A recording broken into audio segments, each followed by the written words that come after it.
네, 안녕하세요. 제111회 세무의 기급 기출문제 세법 1부부터 이번 시간 하고요. 다음 시간 세법 2부 진행하겠습니다. 자, 우선 법인세법, 부가가치세법 1번 법인세법에 대한 내용 설명으로 옳은 것 1번 청산소득에 대한 법인세는 영리 외국법인에 한하여 납세 의무를 진다. 아니죠. 영리 내국법인에 한하여 납세 의무를 집니다. 매회 출제되는 부분, 우리 청산소득, 토지 등 양도소득, 각 사업연도 소득, 내국법인, 외국법인, 영리법인, 비영리법인 구분해서 매회 출제되는 부분입니다. 2번 내국법인의 각 사업연도 소득에 대해서 법인세는 4단계 초과 누진세율을 적용합니다. 9, 19, 21, 24 이렇게 4단계 초과 누진세율을 적용합니다. 3번 외국법인의 법인세 납세지는 관할 세무서장이 지정하는 장소란다. 아니죠. 원칙적으로 국내 사업장 소재지로 합니다. 4번 각 사업연도 소득에 대한 법인세는 사업연도 종료에 속하는 달의 말에부터 2개월이 아니라 3개월입니다. 3개월.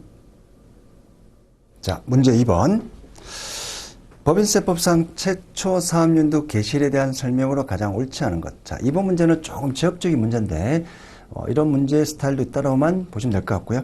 우선 사업연도 개시일은 설립 등기일입니다. 법인은 설립 등기를 해야만 법인격을 부여받고 법인 이름으로 경제적 행위를 수익 비용 행위를 할 수 있기 때문에 설립 등기를 해야만 최초 사업연도 개시일이 됩니다. 자, 2번 국내 사업장이 있는 외국법인의 최초 사업연도 개시일은 국내 사업장을 가지게 된 날입니다. 3번 혹시 최초 사업연도 개시일 전에 손익을 사실상 그 법인에 기속시킨 것이 있는 경우 최초 사업연도 개시일은 해당 법인에 기속시킨 손익이 최초로 발생한 날입니다. 우리 부가가치세법에 사업자 등록할 때도 사업 개시일로부터 21일 내에 등록하지만 사업 개시일 전에 미리 사업자 등록 신청하면 신청일부터 사업연도 개시, 부가세 과세기간 개시일이 되듯이 그리고 비슷한 개념으로 보시면 될 것 같습니다. 4번 국내 사업장이 없는 외국법인의 경우 최초 사업연도 개시일은 대표자나 납세관리인이 신고한 날이 아니고요. 국내 원천 부동산 소득, 국내 원천 부동산 등 양도소득이 최초로 발생한 날이 사업연도 개시일입니다. 자, 2번 같은 문제는 실무적으로 좀 디테일한 내용이기 때문에 보기 1번, 2번 정도만 보시면 좋을 것 같습니다. 3번 법인세법상 입금 항목에 해당하지 않는 것 사업수익금액, 자산양도금액, 송금에 산입된 비용 중 환입된 금액 자기주식 소각이익, 우리 감자차익은 입금 항목이 아닙니다. 두 가지가 있죠. 두 가지. 자, 자기주식 처분이익이 있고요.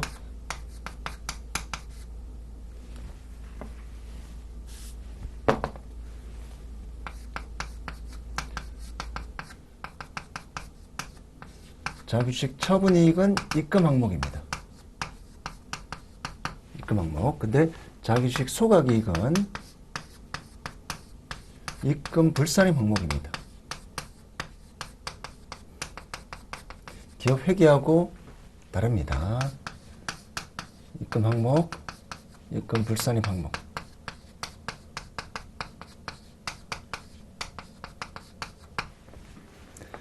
자기주식 처분이익, 자기주식 소각이익 각각 다르게 우리 법인세법은 적용됩니다. 정답 3번이고요. 4번 업무용 승용차 관련 비용에 대한 설명으로 가장 옳지 않은 것 1번 우리 운전학원에 직접 영업 목적으로 사용하는 승용 자동차는 법인세법상 제재가 있는 업무용 승용차 범위에 포함하지 않습니다. 2번 연구개발 목적 자동차 마찬가지고요. 4번 업무용 승용차 관련 비용이란 감가상각비, 유류비, 통행료 등 업무용 승용차의 취득, 유지를 위해서 지출한 비용을 말합니다. 정답 3번입니다. 감가상각 방법은 5년 정액법으로 강제상각하도록 되어 있습니다.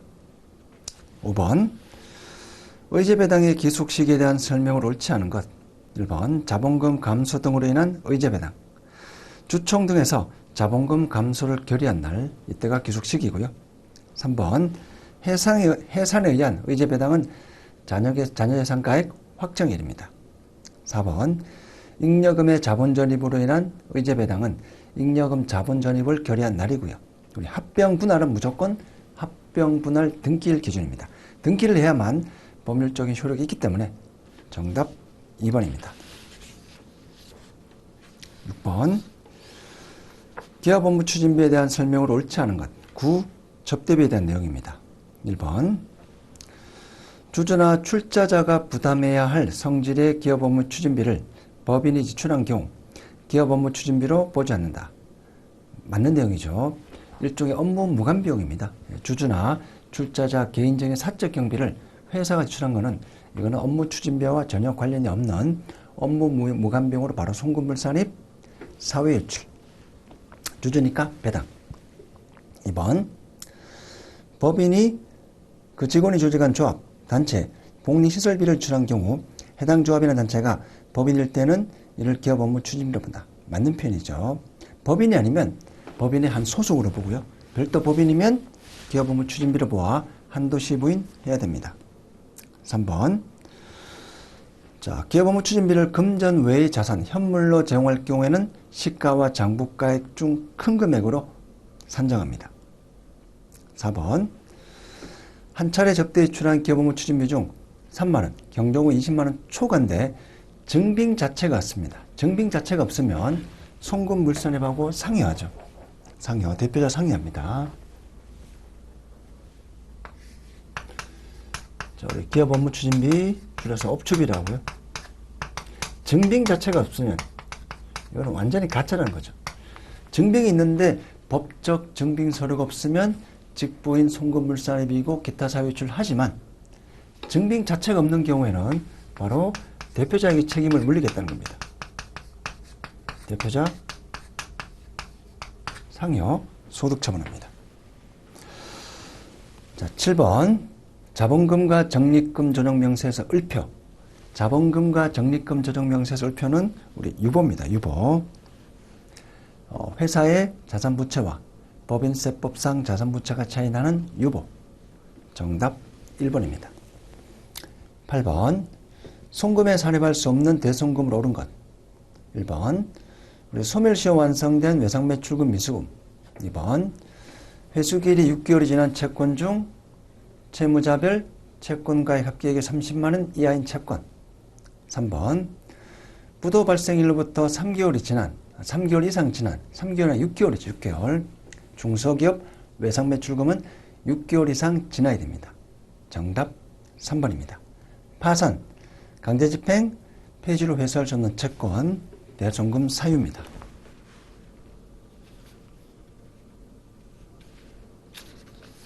자, 9번 우리 신설법인의 재고자산 평가방법 신고기한, 법인세 과세표준 신고기한, 12월 31일 사업연도 종료일 법인이라면 다음 연도 3월 31일까지가 재고자산 평가방법 신고기한입니다. 정답 4번이고요. 10번 감가상각자산에 대한 지출을 손비로 계상 시 송금으로 인정하는 경우에 해당하지 않는 것. 1번 전화기 및 개인용 컴퓨터 취득가액. 즉시 즉지상각의제 배제, 즉 바로 송금으로 인정되는 마치 수익적 지출처럼 바로 송금으로 인정되는 항목입니다. 2번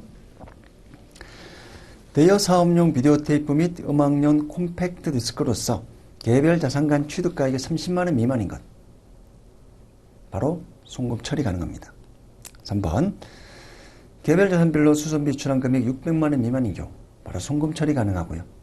4번 5년 기간마다 주기적인 수선이 필요한 경우 지출하는 경우, 자 5년이 아니라 3년입니다. 3년. 정답 4번이고요. 11번 자 우리 중간연합세액인데 직전 사업의 실적 기준에 따라 중간연합세 계산인데 마찬가지로 실무적으로 좀 디테일한 내용이기 때문에 참고 목적으로 보시고요. 직전 사업연도 납부세액 2분의 1. 일단 산출세액이고요. 3,700만원. 여기서 미리 기납부색이 있습니다. 원천징수 200만원. 중간연합세액은 빼지 않습니다. 자, 실제 총 부담이죠. 부담. 여기에 사업연도수가 12분의 6이니까 2분의 1. 3,500에 2분의 1이니까 1,750만원 되네요.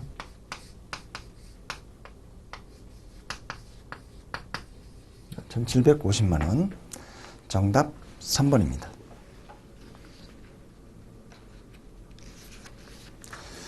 12번 2월 결성금에 대한 설명으로 틀린 것.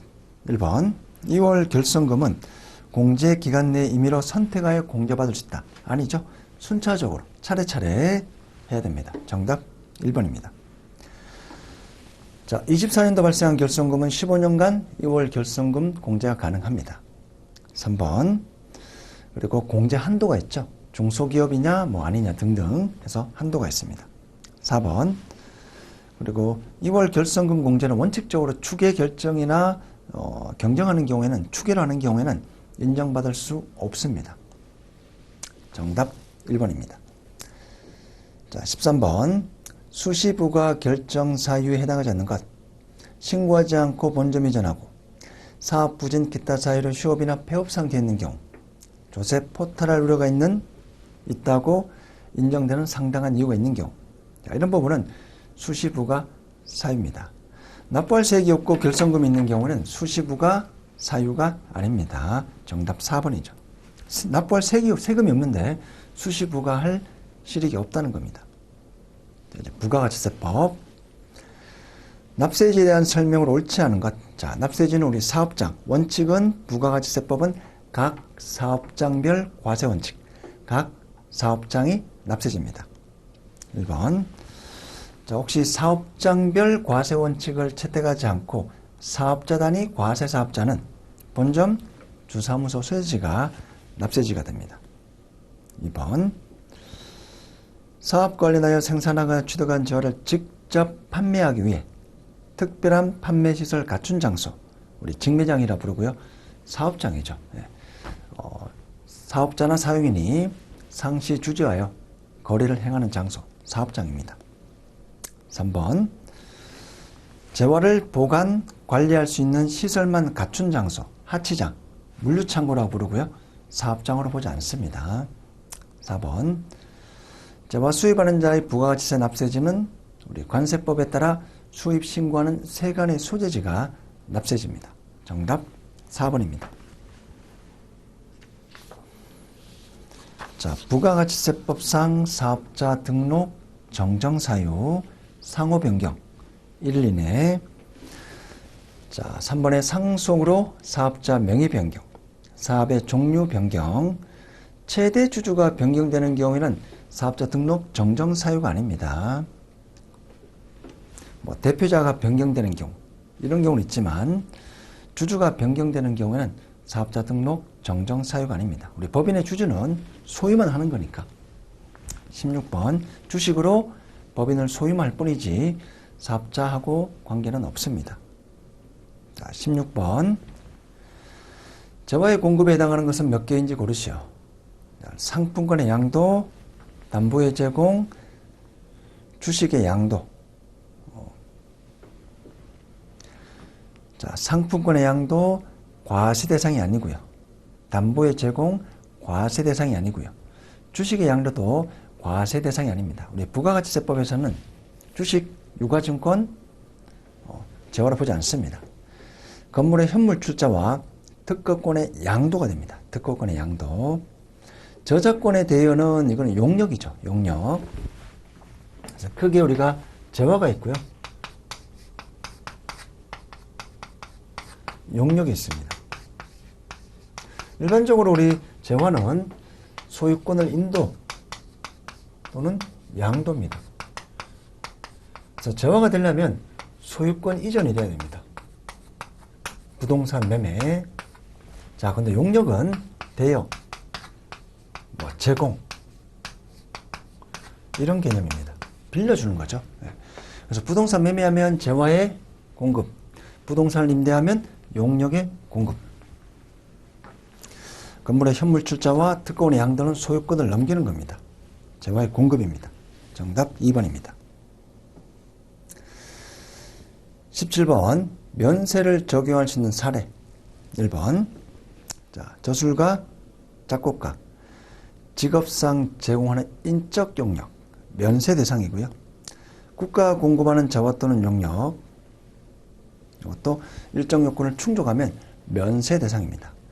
우리 자동차 운전학원은 처음부터 과세 대상이죠. 무도학원, 자동차학원, 일반적인 우리 인가 허가를 받아서 하는 어떤 학원이나 이런 부분은 면세 대상인데, 자동차 운전학원과 무도학원은 좋아서 하는 거니까 일종의 약간 쾌락, 행복이 섞여 있으니까 과세 대상으로 봅니다.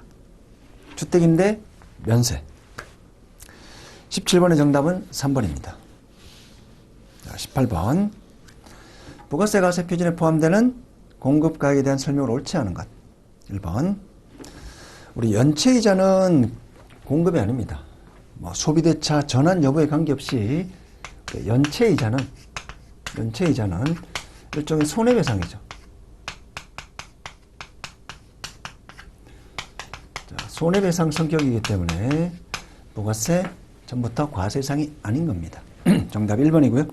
2번 자, 공급 관련해 지급한 판매 장려금 과세 표준을 공개하지 않습니다. 빼지 말라는 거죠. 빼지 말라는 겁니다. 지급한 거. 판매 장려금으로 지급한 1,000만 원. 과표에서 빼지 말라. 3번 자, 외국환인데 외화로 받았습니다. 근데 공급식이 되기 전에 원화로 미리 환가한 경우에는 그 환가 금액을 공급가액으로 합니다. 4번 임차인이 부담해야 할 수수료, 공공요금 별도로 구분 징수하면 이거는 건물주가 자기가 가지는 게 아닙니다. 수익 금액이 아닌 거죠. 받아서 대신 납부하는 거니까 부동산 임대 관리 용역에 대한 대가에 포함하지 않습니다. 당연한 내용이고요. 19번 세금 계산서에 대한 설명으로 옳지 않은 것. 1번 자, 우리 법인사업자는 무조건 전자세금 계산서 발급 대상입니다. 2번 개인사업자도 일정 요건 기준금액 이상인 경우 초과하면 이상이 되면 요건 충족하면 전자세금 계산서 발급 대상입니다. 3번 자, 우리 부가가치세법상 전자세금 계산서 의무 발급 대상자인데 종이로 발급하게 되면 가산세 페널티는 있지만 효력 자체에는 문제가 없습니다. 실제 공급한 게 맞다면 효력 자체가 부인되는 건 아닙니다. 페널티는 가산세는 있습니다. 4번 혹시 개인사업자가 이제 전자세금 계산서 발급 의무 대상자 해당되면 우리 개인사업자가 이런 것들을 알기 힘들죠. 법에는 있지만. 그래서 꼭 통지를 해줘라. 너 이번 과세기간부터 전자세금 계산서 발급 대상이니까 발급해라. 이렇게 통지를 해줘야 됩니다. 자, 20번 공통매입수익 등에 대한 설명을 옳지 않은 것. 1번 과세사업과 면세사업 등을 겸용하는 경우에는 과세사업과 면세사업 등에 관련된 매입수익을 원칙은 실지기속에 따라 안분 계산해야 됩니다. 근데 실무적으로 실지기속을 알 수 있는 경우가 실무적으로 거의 없기 때문에 세법에 정해진 바에 따라서 안분 계산. 2번 동일 과세 기간 내에 공통매입수익 합계액이 자, 10만 원이 아니라 5만 원입니다. 5만 원 적으면 전액 공제받아라. 3번 해당 과세기간 총 공급가액 중 면세 공급가액이 5% 미만인 경우 그리고 공통매입수액 500만 원 미만인 경우에는 전액 공제받아라. 4번 자, 우리 예정신고할 때는 과세기간에 대한 전체 공급가액이 나오지 않았으니까 일단 3개월에 해당되는 거로 임시를 하고 나중에 과세기간이 끝나면 전체 과세기간에 대한 공급가액이 나오니까 그때 확정하고 정산을 해라. 네, 문제 21번 부가가치세법상 의제매입수익 공제에 대한 설명으로 옳지 않은 것. 자, 우리 의제매입수익은 과세사업자가 면세되는 농축수 임산물을 살 때 비록 면세농산물 등은 부가가치세액이 없다 하더라도 매입금액의 일정률을 곱한 금액을 매입수액으로 간주하는 제도가 의제매입수익 공제입니다. 환수효과와 누적효과를 방지하기 위해서 특별히 해주는 겁니다. 1번 의제 매입세액 공제 대상이 되는 면세 농산물 등의 매입가액은 우리 부대비용, 운임 등 포함하지 않습니다. 순수 면세 농산물의 매입가액의 일정률을 곱합니다. 2번 의제 매입세액 공제는 일반 과세자만 가능하고요. 간이과세자는 공제 불가, 간이는 적용이 안 됩니다. 그리고 혹시 예정신고도 가능하고 확정신고도 가능한데 예정신고 시 공제 못 받았다면 우리 확정신고할 때 공제받을 수 있습니다. 정답은 3번입니다. 간이는 의제매입세액 공제 불가. 4번 일반 과세자인 음식점은 정규 정빙 없이 농어민으로부터 면세 농산물 등을 구입 시 의제매입세액 공제를 받을 수 없다. 자, 이것도 참고로만 적어둘게요. 제조업은 가능합니다. 제조업을 영위하는 일반 과세자가 사업자 등록이 없는 농어민으로부터 직접 구입하는 경우에는 이런 증빙이 없어도 의제매입세액 공제 받을 수 있는데 제조업을 제외한 다른 업종, 가령 음식점은 농어민으로부터 직접 구입할 경우 정비 증빙이 없으면 공제하지 않습니다. 즉 제조업을 제외한 다른 사업자는 직접 거래하지 말라는 그런 취지로 보시면 될 것 같습니다. 자, 조금 디테일한 내용인데 참고 목적으로만. 정규 증빙 없이 농어민으로부터 직접 구입하고 의제매입세액 공제 가능한 업종은 제조업만 가능합니다. 22번. 자, 22번도 참고 목적으로만 납부세액 한도로 적용받을 수 있는 세액공제. 자, 우리 매출세액이 있고요.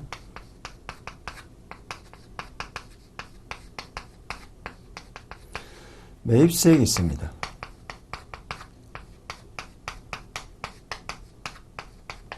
해서 납부세액이 나옵니다. 납부세액에서 여러 가지 우리 세액 공제를 해줍니다.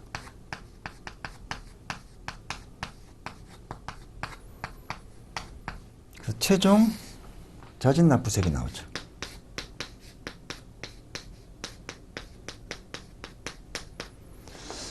자, 근데 이제 납부세액을 한도로 받을 수 있는 세액 공제는 우리 신용카드, 매출전표 등 발급 세액 공제 이것만 있습니다.